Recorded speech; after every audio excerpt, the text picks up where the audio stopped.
కుమారి aunty business ఇప్పుడు తీసేయడం జరిగింది. మళ్ళీ దానికి తెలియగానే రేవంత్ రెడ్డి పాజిటివ్గానే రియాక్ట్ అయ్యారు. సో మళ్ళీ బిజినెస్ రీస్టార్ట్ చేయమని, అలాగే త్వరలోనే వచ్చి కలుస్తానని చెప్పడం.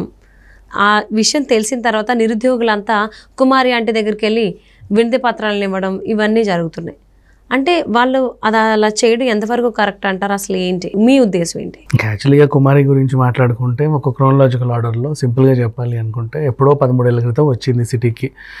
సరే వలస వచ్చింది, బతుకుదామని చెప్పేసి చిన్నగా 4 కర్రీలు అవి ఇవి చేసుకొని రోడ్డు పక్కన మీల్స్ పెట్టింది 60 రూపాయలకి 30 రూపాయలకి ఎప్పుడో అప్పట్లో. తర్వాత కాలక్రమేణా ఆ చుట్టుపక్కల బాగా డెవలప్ అవ్వడం, ఎక్కువ కన్స్ట్రక్షన్స్ జరగడం, ఆ వలస కూలీలందరూ ఈమె దగ్గరికి వచ్చి తినడం, ఆ గుంపును చూసేసి మిగతా కొంతమంది కూడా ఆ పక్కన ఇంకో 2, 3, 4 అలా పెట్టుకున్నారు. అలా ఇప్పుడు అదొక 10-15 అయ్యాయి అక్కడికి. అంతవరకు ఓకే.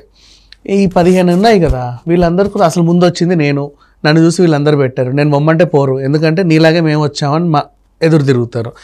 మనం సంథింగ్ వెరైటీగా ఉండాలని చెప్పి కొంచెం మైండ్ పెట్టి ఆలోచించి ఏం చేసిందంటే ఒక 40 రకాలు పెట్టడం స్టార్ట్ చేసింది. అవతల వాళ్ళు పెట్టరు, ఈమెకున్న టాలెంట్ అది అన్ని వండి పెట్టడం, మిగతా వాళ్ళకి లేదు. సరే వాళ్ళు పెట్టినా పెట్టకపోయినా ఈమె కొంచెం స్టార్టింగ్ పార్కింగ్ బండి పార్క్ చేస్తే ఫస్ట్ వచ్చేది ఈవిడే.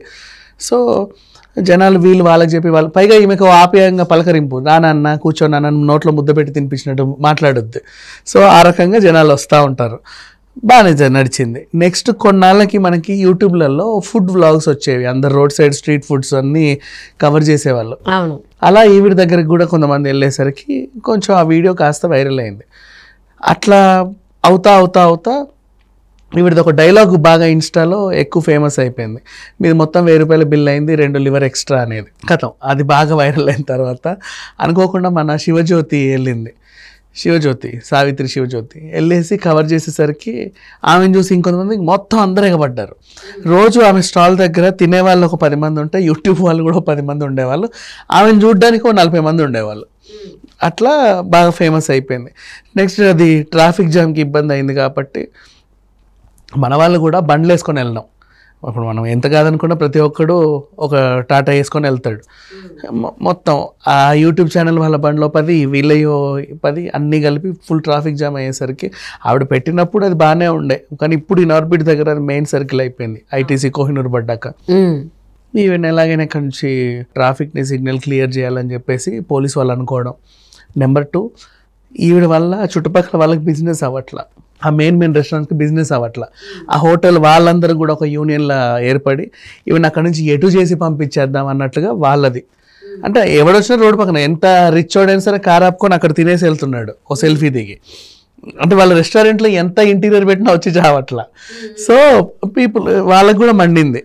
అందరి టార్గెట్ కుమారి అంటే అయిపోయేసరికి ఒకరోజు ఇక అప్పటికే ఆవిడ బీభత్సమైన పాపులారిటీ సంపాదించుకుంది. లాస్ట్ ఆ సందీప్ కిషన్ వచ్చిన 2 రోజులకి ఇది అయింది.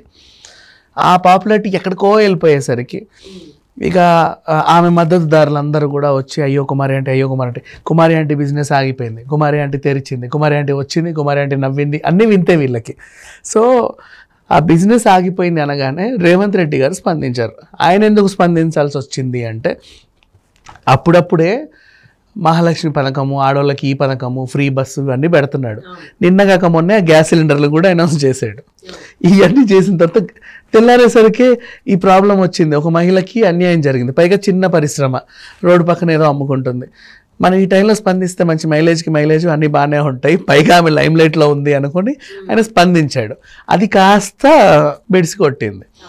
ఏమైంది అంటే అంతకు ముందు నుంచి ఇప్పుడు సీఎం క్యాంప్ ఆఫీస్ నుండి ప్రజాభవన్ అన్నాడు, ఎవరికి ఏ సమస్యలు ఉన్నా ఇక్కడికి వచ్చి చావండి, మీ వినతి పత్రాలు అన్నీ తీసుకొస్తాను, నేను మనస్ఫూర్తిగా స్వీకరిస్తాను, మిమ్మల్ని ఉద్ధరిస్తాను అని చెప్పాడు.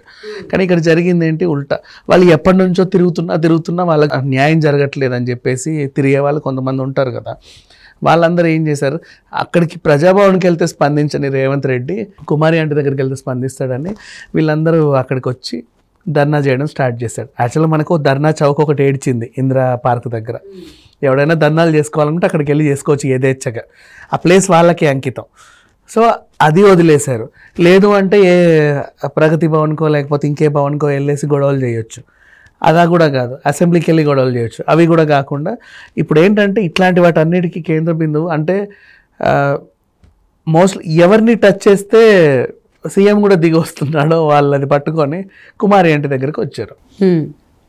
ఇకపోతే ఇక్కడ జరిగిన సిచ్యువేషన్ ఏంటంటే వీళ్ళందరూ వచ్చేసి మా నిరుద్యోగ సమస్య, మా 41 జీవో, విద్యార్థులకు అన్యాయం జరిగిందని వాళ్ళ సమస్యలో ఇంత రాసుకొని వచ్చారు. అంటే కరోనా టైం 46 జీవో ఏంటంటే కరోనా టైంలో ఫీజులు వసూలు చేయదు, జస్ట్ ట్యూషన్ ఫీజు మాత్రం వసూలు చేయాలి. ఇట్లా కొన్ని ఉన్నాయి. 2021 తర్వాత ఏదో మీ అందరినీ అదేంటిది డెవలప్ చేస్తాం, మీకు అది ఇస్తాం ఇది ఇస్తామని అప్పుడు కేసీఆర్ ఏదో పెట్టాడు.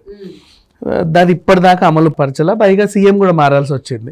వీళ్ళు ఎంత అరిచినా గీ పెట్టినా అక్కడ ఎవరు పట్టించుకోవట్లా. ప్రగతి భవన్లో, ప్రజాభవన్లో ఎక్కడ చూసినా, అసెంబ్లీలో ఎవరు పట్టించుకోవట్లా. సో దానికని చెప్పేసి నిన్నగాక మొన్న స్పందించాడు. పైగా రేవంత్ రెడ్డి నేను అక్కడికి వచ్చి రుచి చూస్తాను, నీ చికెన్ లెగ్ తింటాను అన్నాడు. అది బాగా గుర్తుపెట్టుకున్నారు వీళ్ళు. ఆయన ఈరోజు వస్తాడో రేపు వస్తాడో అని చెప్పి అక్కడే ఇంకో టెంట్ వేసుకుని బాగా వేసుకొని కూర్చున్నారనమాట. సీఎం గారు రాగానే మాట్లాడదామని. ఇక్కడ ఈమె బిజినెస్ ఆగిపోయింది. అమ్మ తల్లి నువ్వు కొంచెం మాకు మద్దతు పలకంటే, బాబు నీ వల్ల మాకు బిజినెస్ అంతా దెబ్బతింటుందంటే మా బతుకులే పోయాయి నీ బిజినెస్ వాళ్ళు ఎక్కని వీళ్ళు, నా గిరాకంతా పోతుందని ఆవిడ. మొన్నేమో అతి పబ్లిసిటీ వల్ల ఆగిపోవాల్సి వచ్చింది. తర్వాత జనాలు ఎక్కువ వచ్చి ట్రాఫిక్ ఇబ్బంది. ఆ తర్వాత 2 రోజులు పెట్టాల పాపం, తెరవాల. ఇప్పుడు నిన్ననే తెరిచింది, ఇప్పుడు తెల్లారితే మళ్ళీ నిరుద్యోగులు వచ్చారు. ఇది ఇట్లాగే సాగితే ఇప్పుడు ఆ ధర్నా చౌక్ వెళ్ళే వాళ్ళందరూ వచ్చి ఇక్కడ ధర్నా చేస్తున్నారు కదా, రేపటి రోజు ఇంకొకరు, వీళ్ళని చూసి ఇంకొకరు వచ్చి, వాళ్ళని చూసి ఇంకొకరు వచ్చి, అంటే వినతి పత్రాలు చేసే వాళ్ళందరూ, అంటే లైక్ ఎవరైనా కావచ్చు, మహిళా సమస్యలో, శిశు సంక్షేమ శాఖలో, లేకపోతే అంగన్వాడీలో, లేకపోతే ఆశా వర్కర్లో, హూ ఎవర్ ఇట్ ఈస్, అందరు అక్కడికి వచ్చి కూర్చున్నారంటే ఆ బిజినెస్ పోయిందా. ఇప్పుడు హైటెక్ సిటీ ఆ స్పాట్ ఎలా ఉందంటే ఇంకో ధర్నా చౌక్గా రెడీ అయ్యేలాగా ఉందన్నమాట. సో ప్రజాభవన్లో కనుక సమస్యలు పరిష్కారం అయితే వాళ్ళందరూ ఇక్కడ దాకా రావాల్సిన అవసరం ఉండదు. నెక్స్ట్ ఇప్పుడు వీళ్ళు చేసిన ఇదేంటంటే, సరే వాళ్ళకి సమస్య ఉంటే ఉండింది, ఆమె ఒక రోడ్ సైడ్ చిన్న పరిశ్రమ ఏదో నడుపుకుంటుంది. ఆమె మాట ఎవరింటే నీకెందుకు, ఆమెలాగా నువ్వు పాపులర్ అవ్వు, నేను ఎవడొద్దన్నాడు, నీకు సత్తా ఉంటుంది. అయినా జాబ్ లేనిది ఇప్పటికిప్పుడు కాదు కదా, రేవంత్ రెడ్డి వచ్చిందే జస్ట్ 2 months కంప్లీట్ అవుతుంది, 3rd month స్టార్ట్. ఆయన ఇచ్చిన గ్యారంటీలే ఒకటొకటి చేయడానికి టైం పడుతుంది. ఇంతకు ముందు మరి బీఆర్ఎస్ హయాంలో ఎప్పుడు ఎందుకు నిరుద్యోగులు ఏం మాట్లాడలేదు కదా, అప్పుడు ఆ హయాంలో చేయలేనటువంటి నిరుద్యోగులకు సంబంధించి ఇప్పుడు ఇమీడియట్ గా చేయండి అని అంటే ఏదైనా టైం పడుతుంది కదా. సో అక్కడే అసలు పాయింట్కి వచ్చావు. ఇప్పటికి అర్థమైంది ఏంటంటే యాక్చువల్గా వీళ్ళంతా నిరుద్యోగ సమస్యలు 46 జీవో కోసం రాలా, రేవంత్ రెడ్డిని పోక్ చేయడానికి అని చెప్పేసి బీఆర్ఎస్ వాళ్ళే కావాలని వీళ్ళంతా ఎగేసి ఇక్కడికి పంపారు. వాళ్ళకి సమస్యలు లేవు, ఏమీ లేవు. అక్కడికి వచ్చిన వాళ్ళందరూ కూడా మొత్తం పేడ్ ఆర్టిస్టులు మాత్రమే, అందరూ కూడా 0 ఆర్టిస్టులు. పైగా వీళ్ళు రావడం ఆ కుమారి అంటే బిజినెస్ దెబ్బతీయడానికి అయిందే తప్పితే అక్కడ వీళ్ళకి ఒరిగిందే ఉండదు. ఆ బీఆర్ఎస్ వాళ్ళు ఎవరో వీళ్ళని రెచ్చగొట్టాక అక్కడికి వెళ్ళండి, అదేదో భలే ఉంది టైంకి, మీరు ఇలా చేస్తే అది సోషల్ మీడియాలో బాగా వైరల్ అవుతుంది అని చెప్పగానే వచ్చారు. సో ఇప్పుడు ఈవెన్ ఒక డైలాగ్ కూడా ఒక చిన్న రీల్లో నేను చూశాను, ఇక్కడ మా బతుకులు పోతున్నాయని అంటే ఇక్కడ నా గిరాకంతా పోతుంది అంటే బిజినెస్ పోతుంది అని చెప్పి కుమారి అంటే మా బతుకులు పోతున్నాయి అన్నారు. మరి ఇదే గొంతు గత కొన్ని సంవత్సరాలుగా ఏమైపోయింది మూగపోయింది అని చెప్పేసి అని కొంతమంది ఈ రకంగా కామెంట్స్ చేస్తున్నారు. ఇప్పుడు ఆవిది కూడా బతికే కదా, బతికిందే ఆ రోడ్ సైడ్ బిజినెస్ పెట్టుకుని బతుకుతున్నారు. అన్ని లక్షలు వచ్చి బాగుంటే ఆవిడ ఎందుకు అంత చిన్నగానే పెట్టుకుంటారు, ఏదో చిన్న హోటల్ సైజ్. ఆమె పాపులర్ అయింది, ఆమె దగ్గరికి సీఎం వచ్చాడంటే నువ్వు కూడా ఏదో ఒకటి చేసి పాపులర్ అవ్వు, నీ దగ్గర కూడా సీఎం వస్తాడు. అంటే వస్తారని అధికారికంగా మనకేమీ రాలేదు కదా, జస్ట్ ఆమె బిజినెస్ రీస్టార్ట్ చేయండి అన్నట్టుగా సీఎం రేవంత్ రెడ్డి ఆదేశాలు ఇచ్చినట్టుగా అన్నారే తప్ప వస్తాను తింటాను చెప్పాడు నీ దగ్గరకు వచ్చి ఒకసారి రుచి చూస్తానని చెప్తే ఆవిడ కూడా రేవంత్ రెడ్డి గారు వస్తే ఆయనకు నచ్చినవన్నీ వండి పెడతానని చెప్పింది. అంటే అది ఎప్పుడన్నా జరగచ్చు, రీసెంట్ అని కూడా లేదు, చెప్పిన వెంటనే ఫోన్ పెట్టేసి రావాలని లేదు, అవుతుంది. అది అట్లీస్ట్ నామకే వాస్తా కూడా చెప్పుండొచ్చు, ఏదన్నా పుషప్ ఇవ్వడం కోసం, పుషప్ కోసం చెప్పొచ్చు, తప్పలేదు. సో కొంచెం ఈ రకంగా ఆంటీని టార్గెట్ చేయడం అనేది కొంచెం కరెక్ట్ కాదు అన్నట్టుగా కొంతమంది అభిప్రాయపడుతున్నారు. కావాలని ఇది